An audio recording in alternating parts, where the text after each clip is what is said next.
Oh, I forgot the order.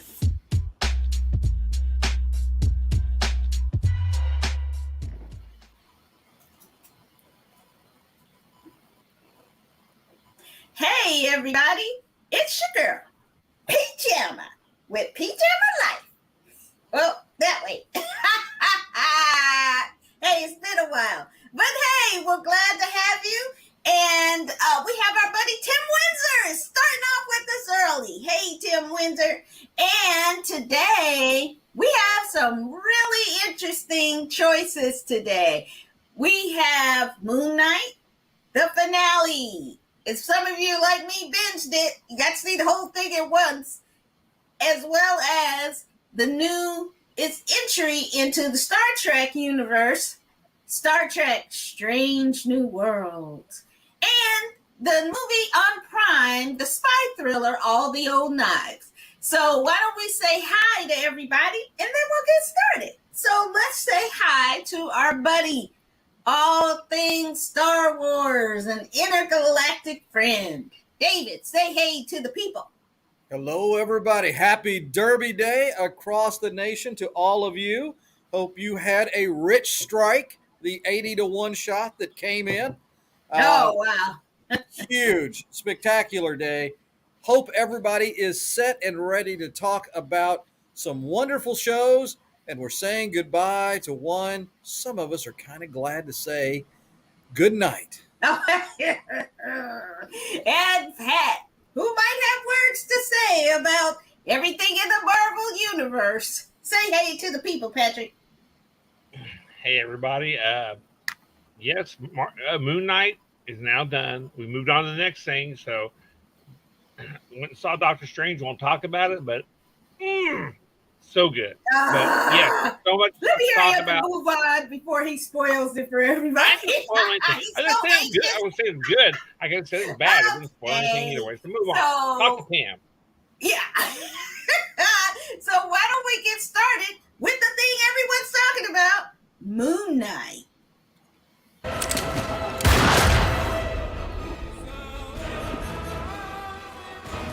Sometimes we need the cold light of death before we can see reality.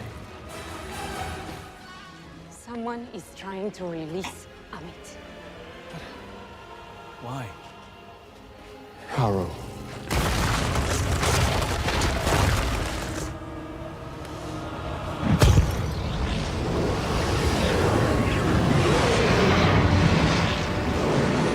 I feel the pain inside of you. Do you want death, or do you want life? Rise and live again!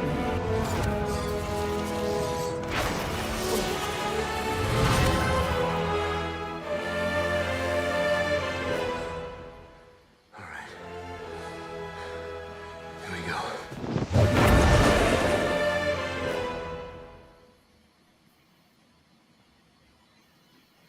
Ooh, there we go. Let's hit him up with Patrick, because you might have some good insight into Moon Knight. You know, I was really, I'm happy. I'm super happy with the way that it all came together. They left some openings, and to be honest, this wasn't a typical Marvel thing. That's the thing that I think is disappointing to people that came into this looking for a much more action-based, much more relatable, I guess, type of a story, because it's definitely a different story. And, classic Moon Knight, you didn't delve too much into the multiple personalities, but this story really dug into that and dealt with the psychological issues of someone having a multiple personality disorder.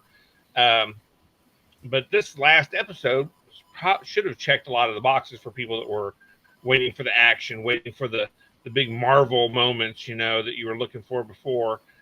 Yeah, they had a lot of those in this. Had some big fights between gods, even, that were, and you had other avatars come in that were doing some stuff. I mean, I really thought it was a good first entry into something that could be a lot better.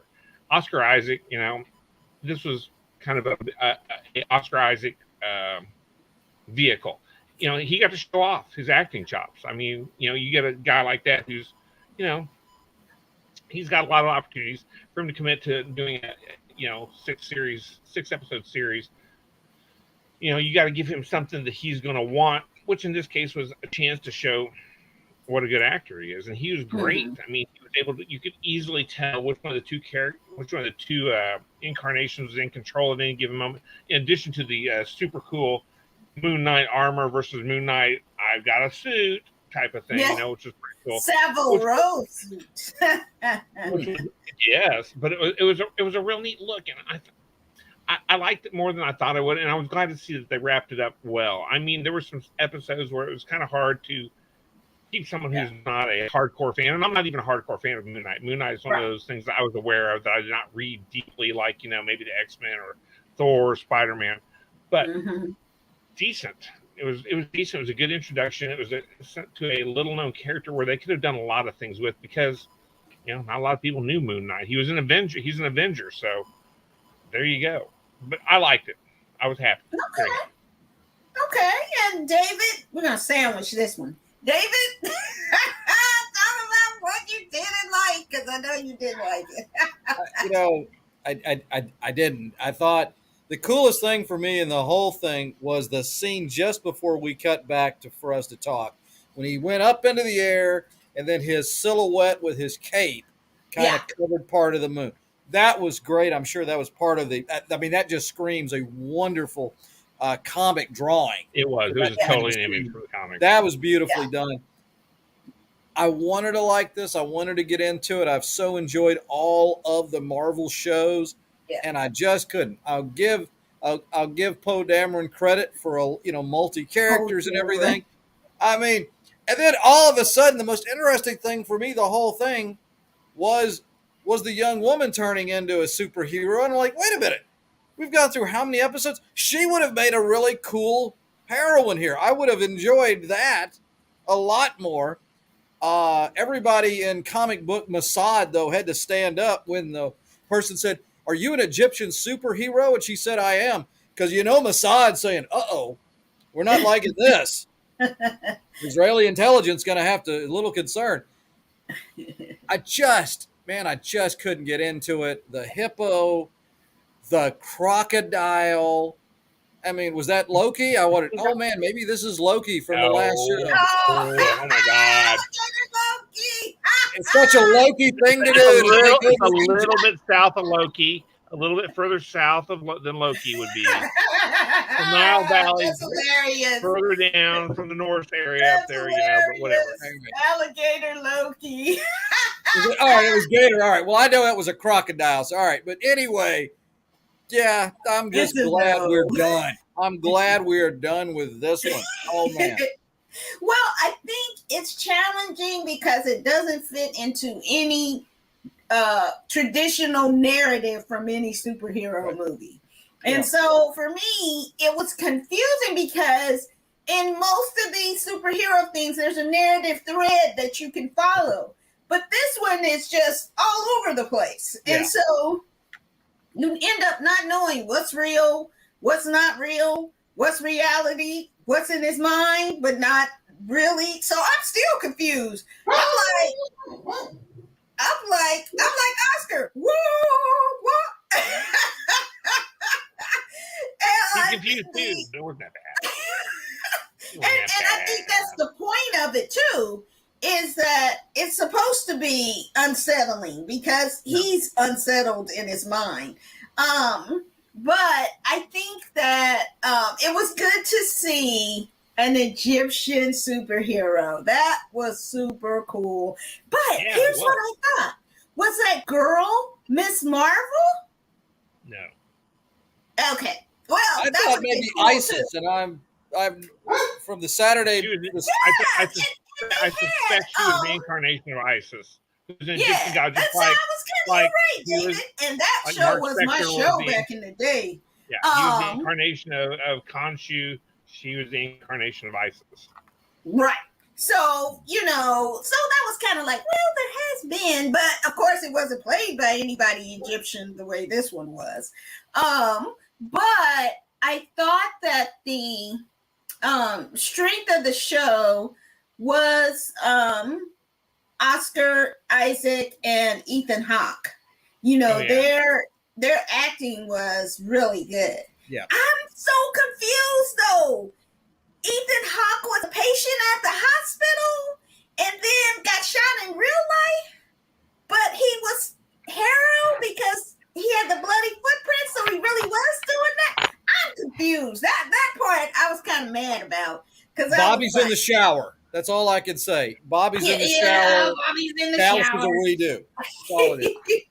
But I heard, I was looking up because I wanted to try and see some background, and I happened to catch something on the internet. Maybe it's true, maybe it's not. This may be the final of the MCU TV series. So there may not be any more series after this one. I don't know. It may mean that this one may only have one season. Well, I mean, Ms. Marvel's coming out. I mean, that's MCU. That's still coming out.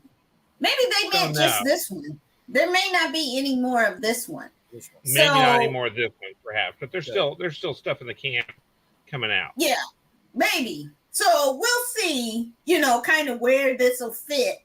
But I think it's something, if you like kind of psychological thrillers, which this is, I think you would enjoy it, trying to figure it out, but you're not going to figure it out.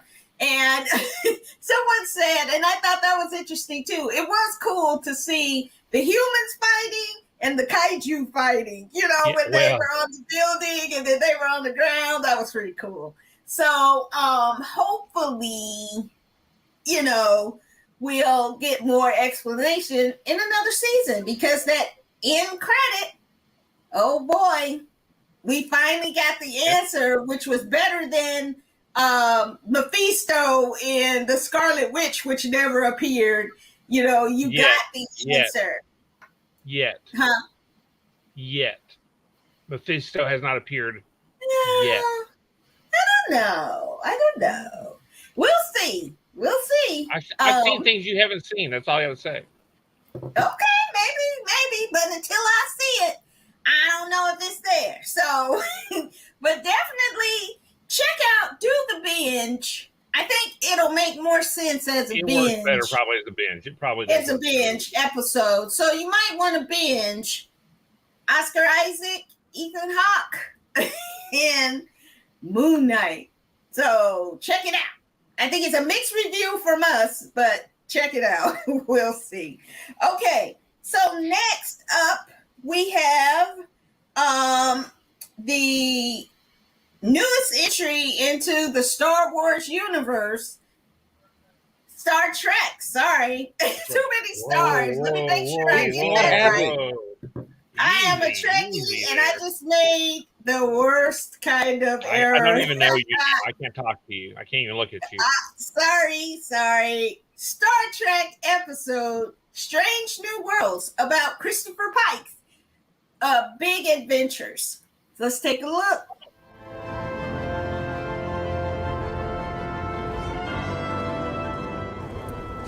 I have a first contact scenario that may have gone bad. I'm pulling Enterprise out of space dock. I want her crewed up and ready to fly by 1800. This is your captain? 6 days ago, the signature of a functioning warp drive appeared on Kylie 279. The USS Archer went to say hello. We have since lost contact. Our mission is to find our people and bring them home. And maybe get lucky, make some new friends. Nobody dies. This mission will not be anybody's last day. Multiple launches from the surface.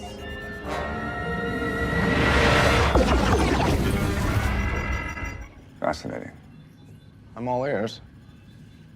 It's a figure of speech.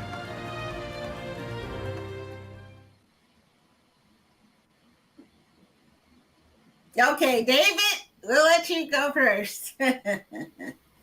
This was a Star Trek that so many of us were waiting to see. This was wonderful. And it really, obviously it's been updated and things in terms of the uniforms and things, but it's almost as if this would have been the second episode or close to it from that initial Star Trek pilot that Gene Roddenberry wrote that wasn't picked up. It is fantastic to see the Enterprise and Chris Pike and this fan service, but I think so beautifully done. I am really, really excited for this show. Better than I would have ever hoped. This was great.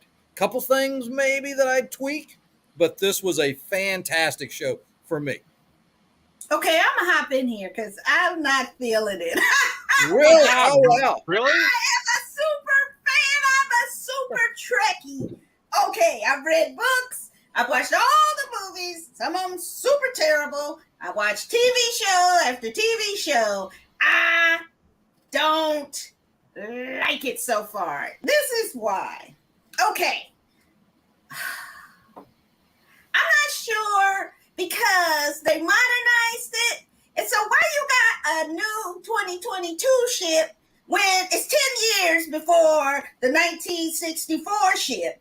So that don't make sense to me. That part of it being super modern and super, all the technology being so super is weird. And I can't stop focusing on that. I can't stop focusing on, I don't think that the people who are in there, because how you gonna bring, is that a relation to Khan? That one, the security officer, ain't she, did her name Noonien Singh? That's Khan Noonien Singh's daughter, granddaughter, somebody? I don't like that. And then I don't like that.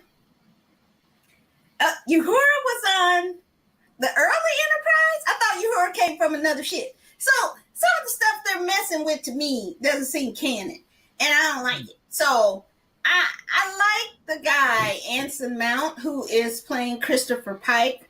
Yeah. I like him, but then if you didn't go back and watch Discovery, you kind of confused about why he's having all these flashbacks of him. But it makes sense when you watch the original series about what happened to Christopher Pike. That makes sense. But I don't like that they had him know his own situation. I don't like that. So, okay. So far, I am, unfortunately, and I watched it a couple times. Good. So you can't say I didn't give it a good chance, because I did. I'm not feeling it. So, Pat, we're going to peanut butter and jelly this situation. What did you think? Well, if you're peanut butter and Dave's jelly, I am all about jelly, because I'm going to tell you what, I loved it. It was a wonderful, okay, if you can get past the modernization, because you know what? Who wants to look at like the 60s set? Because maybe if that's all you're hanging your objections on, that's bad. They changed the narrative of it. I don't like that. Well, so, how they change the narrative? I not like that. First off, you got Pike, who is proto Kirk, I would say, because just his kind of fly by the seat of my pants. You know, rules are okay, but you know what? I don't have to follow every single rule. I'm going to do some things that are kind of different because I come on, man. Boom. I got to solve a problem here. The Prime Directive's already been violated because they've seen this. I've got to help them. We got to solve the problem. We just can't just let them go. That was proper, and it was very Kirk-like, and that was the guy who gave the ship to Kirk. I thought it was wonderful. I enjoyed it. I can't wait for the next one. And while we're on live talking here, we should probably even talk about Picard, because I haven't even watched it, but it's all done now for the second season, and I want to see that. So we should talk about that next week. Putting my 2 cents in there for it. But I'm going to tell you what, I did like this, and I don't generally, and I thought Kirk was the weakest of all the captains they ever had, but this Kirk was right for the time, and I think Pike is right for the time. And if you can get past the we do not have to have consoles made out of styrofoam and cardboard and pretend that they're, really cool. But they could have not made it so sophisticated and so, now. Come on now. That's a problem. Hold on. Now you're starting to sound like somebody's parent. You're starting to sound like somebody's parent because it's not the way it was in the old days when I watched Star Trek. But you got to modern it up. You've got to modern it up. Here's what they should have done. They shouldn't have put Christopher Pike as, they should have just had a whole new crew, a whole new story. Then you wouldn't keep looking back and go, that's not what happened in Star Trek. That's not a part of the history of the series. This is something wholly different. So if you're going to do something new, do it new. Don't use these characters and then try to change their the passion from Pam. I told you I'm a Trekkie. Look, me too. But look, it's a BS. There was no story about Pike other than the menagerie. He was in one episode in the Kirk episodes. One of the greatest episodes, mind you. Was, yeah. Well, okay, sure, yeah, but it was one, so you have no actual Come on. So you have no canonical history of Pike. I did because you're talking over me. I'm like, look, there is no canonical history of Pike. Right. You don't know what his missions were. You don't know what he did. So you done had another movie about Pike too. Come on now. What? To say that this wasn't two movies and the series with Christopher Pike. Well, the thing with Chris Pine, though, you can't count that JJ. I after watching the last 3 Star Wars movies, you can't count anything JJ Abrams does. That's separate. Definitely count them. Those were the shit. I mean, those were cool movies. But go ahead, you know. Okay, so you can't canonically. You don't know what happened to Christopher Pike. You have a little bit that's suggested by the 2 J.J. Abrams aberrations, which I enjoyed. I did enjoy. Well, they went on They went a whole different path. I mean, it's a different. And for someone who doesn't like time travel and multiverses, this was time travel and multiverse in the worst way. But that being said, this is canonical. Christopher Pike's canonical journey through the actual Star Trek stuff, minus the J.J. Abrams movies, was unknown. So here's a great chance to do this. And unless you're hung up on the shooting style and the set styles and the outfits. Don't say hung up. It's an important part of it. Is that it should look like cardboard? It doesn't make sense in terms of, okay, this is 10 years before. Okay, so let's even take it 10 years before Discovery, or like where that was, because it's separate from Discovery too. So it was concurrent. It's still not right. It was concurrent. Get it together. It was concurrent with the construction of Discovery before they time traveled.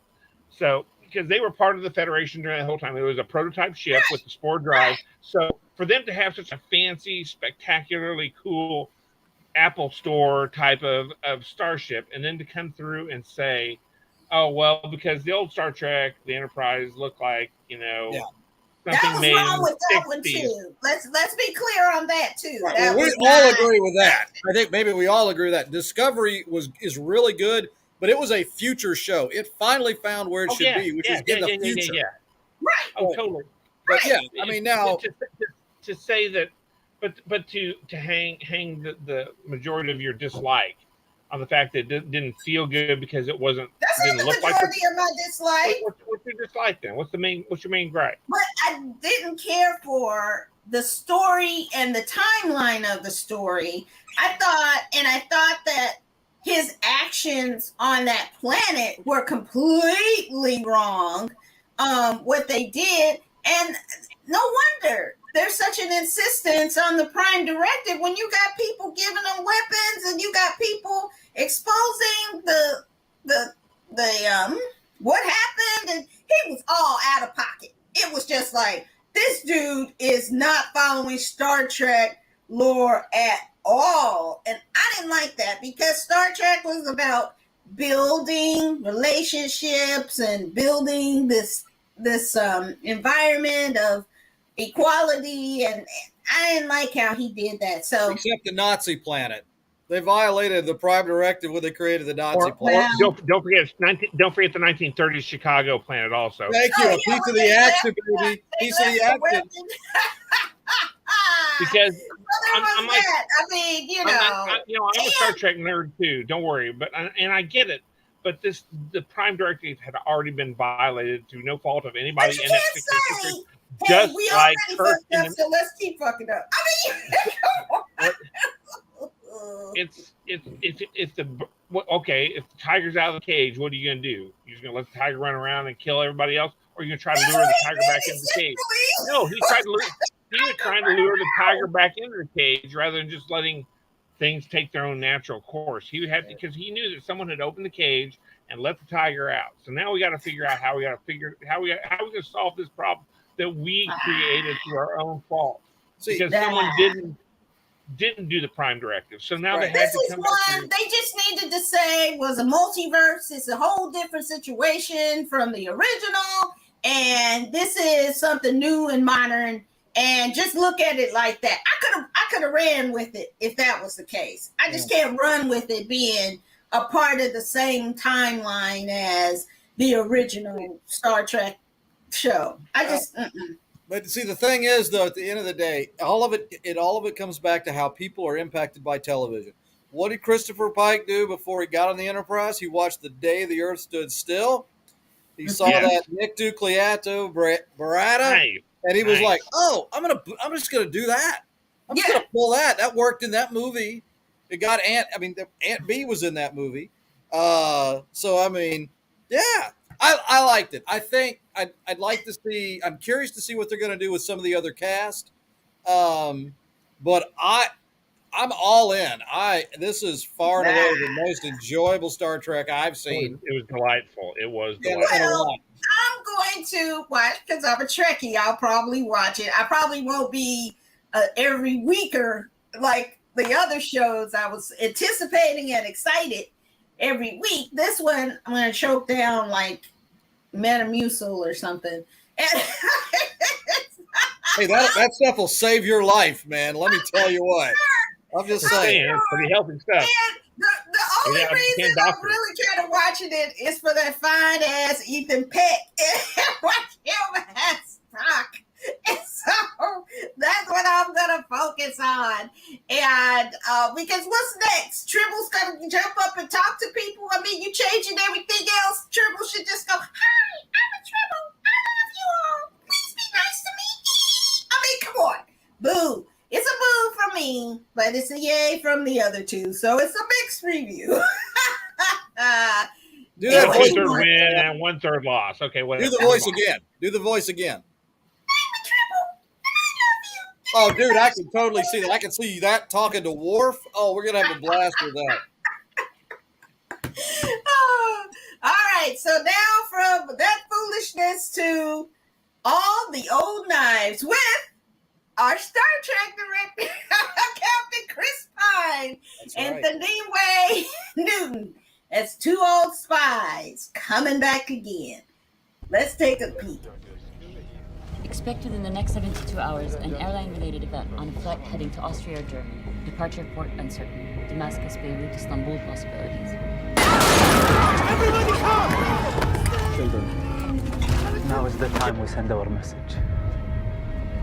You brought this upon yourselves. He said the hijackers had help from inside our station here in Vienna. Vic has me looking into Flight 127. Why? We don't want anyone to find out about a friend Ahmed. Not even our people out there.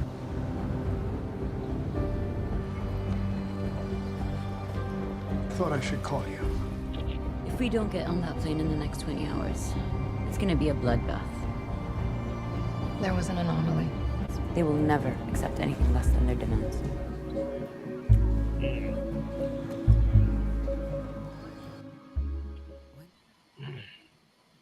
Dave, I see you moving, and I see Pam froze up. No, I'm not. I was just waiting for it to stop. Yeah, okay. Just couldn't tell. Perfect. Just pose. Yeah, you don't cut it out. I'm just saying. I'm like, okay, well, I don't know what's going on there. Okay, since you guys want me to go first. Okay, so I liked it. Although I had a friend was like, I couldn't even finish it. Someone else in intelligence was like, I couldn't finish it. But I liked it. I think it's going to be interesting. I have the book, and so I think I'll do a review of the book and the movie on my channel. Because I think it was a kind of a classic kind of spy story. This one you could follow the narrative thread. I don't know if there were any kind of jump things out at you or you couldn't figure it out. but I did like the quietness of it and the intensity of it. And I liked seeing Chris Pine and Thandiwe's acting together and following what happened from the different perspectives. And once you watch it and then you watch it again, I watched it a couple times. It's easy to see what's going on. And so I just really enjoyed it. I thought it was something that was a classic kind of spy thriller. So, and we don't get much of that in the midst of all of the sci-fi and the loudness of a lot of stuff out there now. It's nice to see something you have to sit there and think and watch and try to catch all the clues on. So, Pat, what did you think? It didn't blow my skirts up. Okay, it was okay. I just didn't care. Again, I mean, nothing grabbed me. I mean, it was just there was nothing to really pull me in and make me care that Chris Pine was doing this, or that Thandie Newton was doing this, or that Morpheus, aka Lawrence Fishburne, was doing something else. Hey, you know what? There were stars from the 3 big sci-fi movies. You have Chris Pine. You have Thandiwe Newton from Star Wars. She was in, was it Rogue One or Solo? Solo. And Morpheus from John Wick. That's pretty cool. Anyway. John Wick, you mean the Matrix. The Matrix, not John Wick. He was also in Predator. They're both big sci-fi. John Wick is sci-fi. Okay. Yeah. Yeah. Yeah, it's sci-fi. Well, it's definitely fiction because one guy killing 30 guys and never getting a scratch on him is a little Don't mess with totally the dog. fiction. Fucking yeah. Was there time travel in that somewhere? Yes. But he was definitely Morpheus is what I think of him. There was no time travel. Yeah, but you know, 3 franchises in one movie. Yeah. I thought the performances were decent, but it just the story didn't grab me. It didn't really suck me in. You know, it was interesting, had nice quiet pacing, which I enjoyed, which was different. But you know, if I rate on a 1 to 10, it'd be like a 6.5 maybe. I mean, it was better than just straight average because there were some good performances in it, but the story itself was just not engaging enough for me. So there you go. Okay, David, what you think? I'm similar. I think I liked it a little bit better than Pat. I thought throughout this, and you said it was a book because I was wondering. I didn't do the background research. What a great play this would make with just the two of them. A lot of it was on at dinner. Probably would have been better. It would have made a great play. I liked their interactions. I liked the chemistry between the two, the dialogue. I thought the story was good. It is such a slower pace than, and obviously a lot of the shows that we're watching for PJammaLyfe, they're action oriented, and this has a much more subtle, more mature theme in it. I thought their interactions, I thought they were believable, and I liked the performances that they gave. So I thought this was a win. You know, I don't know, 7, 8, but it was a nice, quiet little pace. And it was good. It was far and away better than Moon Knight. No! Okay. I thought he was going to bring up the other one. But no. I wasn't. I didn't bring Mortal Kombat yet. But I will find a way. But it is a lot better than that. No kidding. It is. I'll drink to that, baby. Whatever. But I think that you need, and this is the debate going on right now, you need both big tentpole movies, action, fantasy, sci-fi stuff, but you need also narrative stories, and you need small indie movies, and you need these kind of things that are creative, and so it's we need all of that, and the big tentpole movies shouldn't drive everything, but sometimes those movies pay for these little movies at a theater. So definitely keep watching things like this, because we need these kind of stories too to tell about the human experience here on Earth. You know, that's about everyday kind of things, as well as big sci-fi, you know, dream kind of way that we would like to see the world. I saw speaking of this week, I saw a meme that said, you know, the left would like for things to be like Star Trek, The Next Generation, and conservatives would like for things to look like The Handmaid's Tale. So all I can say is, you know, everybody be aware your rights are under attack. And so things that we previously hold dear may not be assured in the future. So make sure you do your civic duty while you got it.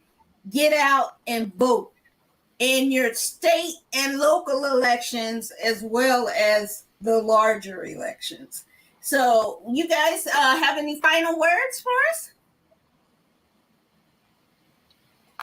No, Patrick, not say much. goodnight. No, that kind of said it all. It was kind of a quick right turn into deep political thought here. I didn't feel the segue. Usually there's a segue, like our party a pause, yes. That was like a. And speaking of what's going on, no. Meanwhile, back at the ranch, yeah. Hey, you better think about stuff like this too. I do every day. I have conversations with my students every single day about this stuff. Yeah. Yep. Okay. David, any final words? I just wish everyone well. Enjoy. We've got a couple of weeks for Obi-Wan. I guess will we be continuing with Strange New Worlds to see how it continues? No, because May we got a bunch. May and June we got a bunch of good stuff coming up. So we can catch up at the end of the series, you know, the season finale or something, and maybe talk about it then later on. We will reenact that last scene with puppets. We'll see what we can do for that. Little finger puppets. We'll do something. Maybe arts and crafts time in June. Maybe I'll have some. Oh my gosh. Yeah, and we can maybe talk about it in our live episode that's coming up in June. Get ready, people. PJammaLyfe is coming live. All of us will be in the same environment. So definitely check us out in June. We'll have more on that soon. So we come to the end of our discussion. It was a spirited discussion. And we look forward to more and look forward to you. And we'll see you next week on PJammaLyfe. Take care. Bye. So long, everybody. Hey, guys.